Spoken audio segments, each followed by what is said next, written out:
Bonjour à tous et bienvenue pour le quart d'heure US, la seconde émission quotidienne de CMC Markets qui débute à 15h45. Je suis Nicolas Chéron, stratégiste pour vous servir et nous sommes aujourd'hui le 1er mars, premier jour de la séance du mois de mars. Et ça commence fort, d'où le titre du jour. Est-on en train de passer de l'optimisme à l'euphorie ? En effet, ces derniers mois, ces derniers trimestres même, je vous ai expliqué que les marchés haussiers naissaient dans le pessimisme, et puis par la suite, ils vont se développer dans le scepticisme, puis l'optimisme, et ils vont finalement mourir dans l'euphorie. C'est en tous les cas comme ça que fonctionne le cycle des marchés financiers, qui est également très corrélé avec le cycle psychologique de l'investisseur. Lorsque les investisseurs sont très peu favorables à acheter sur le marché action, c'est plutôt que le marché action est très bas et que cela fait peur. Et quand le marché action est extrêmement haut et extrêmement haussier, eh bien l'optimisme, voire l'euphorie, a tendance à s'emparer des traders particuliers. C'est justement là-dessus que j'aimerais insister, sur le fait que effectivement, les indices de confiance des consommateurs américains sont au plus haut, les indices de confiance en Europe également sont sur des plus hauts, les indices de confiance dans les petites entreprises aux États-Unis sont sur des plus hauts de 10 ans. Donc voilà, il y a de l'optimisme dans le climat des affaires, dans la confiance des consommateurs, dans les perspectives économiques aux États-Unis, en Europe et en Asie. Et c'est ce qui fait justement que ces marchés sont peut-être en train de passer de l'optimisme à l'euphorie. Donc comprenez bien que cette hausse, même si elle paraît déraisonnable, est justifiée. Ensuite, j'aimerais appuyer sur un deuxième point qui m'apparaît d'importance, c'est qu'en bourse, il faut laisser le temps au temps. Or, si nous sommes en train de passer à une phase d'optimisme, à une phase d'euphorie, cette phase d'euphorie peut potentiellement durer. Cette euphorie ne va peut-être pas durer une semaine, 3 semaines ou 3 mois. Elle va peut-être durer 6 mois à 1 an. Qu'en savons-nous ? J'aime bien cette phrase qui caractérise le fait d'être dans une bulle sur les marchés financiers. C'est que l'on sait que nous sommes dans une bulle parce que cela sent le savon, mais nous ne savons jamais quand est-ce qu'elle va exploser. C'est aussi pour cela, ces dernières séances, en discutant avec certains, que je leur disais effectivement, psychologiquement parlant, il est compliqué d'être acheteur sur des indices si on les considère comme surévalués. Mais faisons un peu abstraction des niveaux de valorisation et des prix. Regardons un peu l'analyse technique. L'analyse technique sur les marchés américains a rarement été aussi unanimement haussière que ces dernières semaines, par rapport aux 2-3 dernières années qui viennent de passer. Je vous rappelle que pendant près de 2 ans, les indices américains sont restés complètement neutres et qu'ils viennent tout juste en cette fin 2016 de sortir de cette zone de neutralité et de gagner 15%. Nous n'en sommes donc peut-être pas à la fin, mais peut-être au début d'une vague haussière majeure qui se transmet donc via l'optimisme et qui pourrait se développer dans l'euphorie. Donc voilà, comprenez bien que les marchés sont haussiers, ils le seront jusque nouvel ordre. Tant qu'on n'aura pas cassé de support, les acheteurs ont et auraient la main. Seul un signal journalier en cours de clôture, c'est-à-dire une cassure de support sur les indices américains, nous ferait changer de fusil d'épaule, car l'analyse technique passerait alors neutre et elle nous inviterait à la prudence. En attendant, les acheteurs ont la main, je le répète, et cela peut durer. Vous n'avez qu'à regarder les dernières phases de hausse en 1999-2000 sur le Nasdaq ou en 2008 sur le CAC 40 et le Dow Jones, et vous comprendrez que souvent, à la fin d'un cycle économique et boursier, eh bien, tout part à la hausse très fort avant que finalement il y ait un retournement tout aussi violent. Nous sommes dans la hausse et je commenterai donc et je continuerai d'analyser cette hausse jusqu'à ce qu'elle s'arrête. Voilà pour cette introduction un peu particulière alors que les indices américains explosent littéralement à la hausse. Avant de rentrer dans le vif du sujet, voici un avertissement concernant le caractère purement informatif de cette présentation. Je vous invite à en prendre note. Vous pouvez, comme à chaque émission, utiliser les fonctions de chat et de questions-réponses en haut de votre écran pour pouvoir converser avec moi. Dans cette émission, nous verrons ensemble les derniers décalages intraday, ce qu'il se passe sur les actions européennes, les statistiques et le chiffre du jour, les actualités aux États-Unis. Et bien évidemment, je répondrai à vos éventuelles questions. Concernant les mouvements du jour, le S&P 500 dépasse les 2380 points, encore un record historique. Le S&P 500 n'a pas réalisé un mouvement de plus de 1% ni à la hausse ni à la baisse depuis au moins 2 mois. C'est une première en 30 ans et il se pourrait peut-être qu'il arrive à inscrire une performance de plus de 1% en clôture, non pas à la baisse là où tout le monde l'attendrait, mais à la hausse justement dans le sens de la tendance de fond. Parce que les indices américains caracolent en tête des hausses, ils tirent les indices européens, ainsi le DAX retrouve ses plus hauts annuels, la zone des 12 030-35 points, il inscrit même un nouveau record en séance, et le CAC 40 en profite pour casser les 4 930 points et accélérer à 4 955 points, nouveau record également pour le CAC 40. D'ailleurs, vous noterez que le CAC 40 rattrape son retard sur l'indice allemand, et la prime de risque s'efface progressivement. Donc on a beaucoup parlé du fait que le CAC était sous-performant, que le DAX était plus fort, etc. Je vous avais expliqué quand même que c'était une période qui pouvait tout à fait s'estomper à tout moment.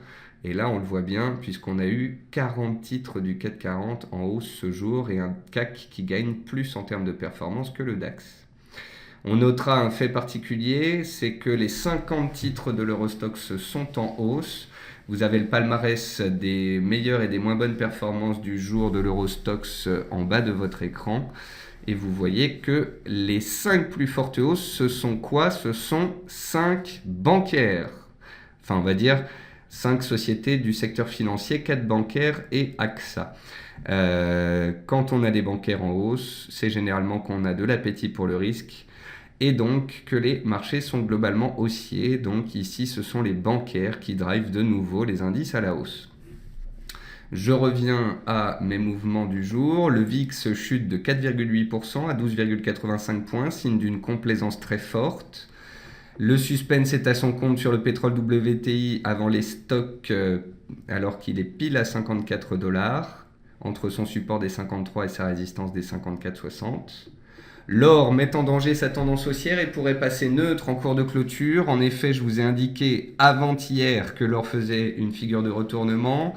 La baisse a commencé donc à se mettre en place, a continué hier et elle continue aujourd'hui. L'or est en passe potentiellement de casser son canal haussier et le support indiqué ce matin dans la zone des 1240-45 $. La baisse de l'or, en fait, est due à ce revirement haussier sur le dollar américain et les taux d'intérêt américains, puisque les opérateurs anticipent désormais une hausse de taux aux États-Unis potentiellement en mars. Les cours du riz approchent de nouveau du support long terme à 9,10-9,20 cents. Ceux que ça intéresse pourront donc surveiller une éventuelle réaction sur cette zone de prix. La paire AUD-NZD, dont je vous ai beaucoup parlé ces derniers temps, tente de dépasser sa résistance à 1,0750. Je vous ai rédigé, comme promis, une analyse sur le site de CMC Markets dans la rubrique Analyse. Et l'euro chute en direction de son support à 1,05, le dollar index ayant dépassé les 101,7, tiré par les anticipations de hausse de taux en mars. Alors concernant les anticipations de hausse de taux, j'ai 2 choses à vous dire. La première, c'est que, historiquement parlant, donc en théorie, la Fed ne monte ses taux que lorsque les Fed Funds sont restés plusieurs semaines au-dessus des 70% de probabilité de hausse de taux. Comprenez par là que la probabilité d'une hausse de taux aux États-Unis en mars était encore avant-hier à 36%. Suite aux dires des différents membres de la Fed et des dernières statistiques économiques, les opérateurs ont fait monter les Fed Funds de 35-36% à 78-80%. Donc on a aujourd'hui 80% de chances de voir les taux monter en mars. Ce qui me gêne, c'est que les Fed Funds sont montés très rapidement, peut-être trop rapidement, et qu'on n'aura pas passé plusieurs semaines au-dessus des 70% de probabilité. Donc c'est ça qui me fait douter sur la possible hausse de taux en mois de mars. Par contre, force est de constater que le mouvement haussier sur les Fed Funds est très puissant, que tous les médias se sont emparés de cela et que la Fed pourrait potentiellement donc tenter de monter ses taux en mars. Les investisseurs semblent l'avoir accepté, donc la Fed ne bousculerait pas les marchés. Donc, cas particulier ici, j'aurais tendance à dire qu'historiquement, naturellement, la Fed ne bousculera pas son calendrier et ne se forcera pas à monter les taux en mars, elle attendrait plutôt potentiellement le mois de juin. Mais, petit bémol quand même, sait-on jamais, puisque tout le monde en parle en ce moment. Côté statistique, on a eu ce matin le PMI manufacturier anglais à 54,6, inférieur aux attentes, à 55,7. On a eu cet après-midi la dépense des consommateurs en hausse de 0,2 contre un consensus à 0,3, donc un peu en dessous du consensus. Par contre, le salaire perçu par le particulier a augmenté de 0,4 alors qu'on attendait 0,3. Donc globalement, ce sont des chiffres plutôt en ligne concernant le consommateur américain. Le chiffre du jour, c'est 6. 6, c'est le nombre d'années qu'il a fallu à la croissance manufacturière en zone euro pour revenir à son niveau actuel. En effet, l'indice PMI des directeurs d'achat Markit est ressorti à 55,4 en février, au plus haut depuis avril 2011, contre 55,2 en janvier. Qu'est-ce que cela veut dire ? Cela veut dire que potentiellement, au vu des indices que sont les PMI, nous sommes dans une reprise économique, voire une sortie de crise, puisque on retrouve des niveaux du passé relativement positifs. Le problème, si vous voulez, c'est qu'on est potentiellement en fin de cycle économique aux États-Unis. Et si à un moment donné, on a un retournement de la macroéconomie aux États-Unis, il pourrait être également très violent en Europe. Donc c'est une bonne chose de se dire que la croissance manufacturière est revenue à son niveau de 2011. Le problème, c'est qu'elle le fait alors que les indices se sont déjà beaucoup repris, alors que les espoirs haussiers sont très forts. Donc voilà, on est en train de revenir sur les niveaux de 2011, on ne les dépasse pas. Le PIB de la zone euro, lui, est revenu à ses niveaux de 2008, mais peine à le dépasser également. Donc voilà, on a beaucoup d'indices et d'indicateurs qui reviennent sur des niveaux de 2011 ou de 2008 ou des années 2000, quand tout allait bien. Et c'est pour cela qu'il faut prendre conscience de cela, comprendre qu'actuellement les marchés soient haussiers, mais également rester sur le qui-vive sur la suite éventuelle. Côté entreprise américaine, j'ai une petite erreur concernant les entreprises américaines. J'ai oublié de mettre à jour cette partie-là. Néanmoins, j'ai noté les meilleures et les moins bonnes performances du S&P 500 hier en clôture. Albemarle Corporation gagnait 9,79%. C'est un spécialiste des produits chimiques qui enregistrait un nouveau record historique. Priceline, le spécialiste des agences de voyage en ligne, inscrivait également un nouveau record historique. Dans les baisses, on retrouvait Target, donc Target qui a publié hier de mauvais résultats. On en avait parlé ensemble. Hier, le titre a perdu 12%. Et puis enfin, Signet, le spécialiste des bijoux, qui est en tendance baissière, chutait hier de près de 13%. Donc voilà, globalement, il faut que vous compreniez qu'on est dans une vague haussière, que cette vague haussière n'est peut-être pas terminée, que ceux qui se battent contre la tendance haussière généralement se font rappeler à l'ordre. L'expression la plus connue à ce sujet-là, c'est le fait que les marchés peuvent rester irrationnels plus longtemps que vous ne pourrez tenir sur votre compte de trading et sur vos avoirs. Le marché a toujours raison, ou du moins il peut avoir tort pendant une certaine période et souvent plus longtemps que vous ne pouvez tenir vos positions vendeuses. Voilà, j'espère que vous aurez compris cela. Historiquement, les cycles boursiers, ce sont des choses qui prennent du temps. Pour qu'on passe d'un marché haussier à baissier, il faudrait vraiment de mauvaises nouvelles. Pour l'instant, on est dans une phase haussière, donc chaque chose en son temps. Sinon, concernant le dollar, il va falloir confirmer la cassure des 101,70 sur le dollar index et rester au-dessus afin de valider la baisse de l'or, la baisse de l'euro-dollar. Et concernant l'or, il faudra suivre la barrière des 1240 si on clôture bien en dessous. Concernant l'euro, pour qu'on aille plus bas, il faudra casser les 1,05. La UDNZD, comme je vous l'ai dit, est une paire intéressante à surveiller.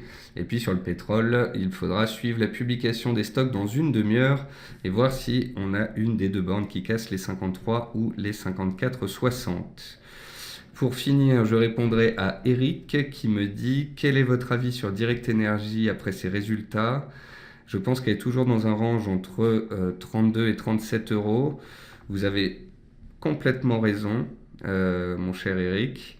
Direct Energy est un titre qui effectivement est dans une tendance haussière de moyen terme. Il ne faut pas oublier qu'entre le mois de janvier dernier et le mois de février 2017, donc en un an, le titre Direct Energy est passé de 17 à 37 euros. Donc il a fait plus que doubler. Il est donc dans une belle tendance haussière de moyen terme, mais à court terme, suite à la publication des résultats, les opérateurs ont voulu prendre des bénéfices. Le titre a chuté assez fortement en séance, mais il a touché les 33 euros, son support de moyen terme, et il a vite réagi. Donc globalement, c'est une tendance haussière qui est toujours préservée. Après, en données journalières, il serait positif de rester au-dessus des 35 euros. Et pour pouvoir relancer la dynamique haussière, il faudrait casser les 37 euros. La mèche basse du jour, justement, et le fait qu'on soit allé chercher le support de moyen terme et que ça ait réagi aussi rapidement est plutôt positif. Donc tant qu'on reste au-dessus des 35 euros en cours de clôture, c'est que les acheteurs gardent la main et qu'on a simplement assisté à une petite consolidation suite à la publication de résultats et alors que le titre avait gagné plus de 100% en l'espace de 13 mois. Voilà, sur ce, c'est la fin de cette émission. Je vous souhaite à tous une bonne fin de journée, une bonne soirée et j'espère vous retrouver demain matin à 10h pour la matinale. Au revoir à tous.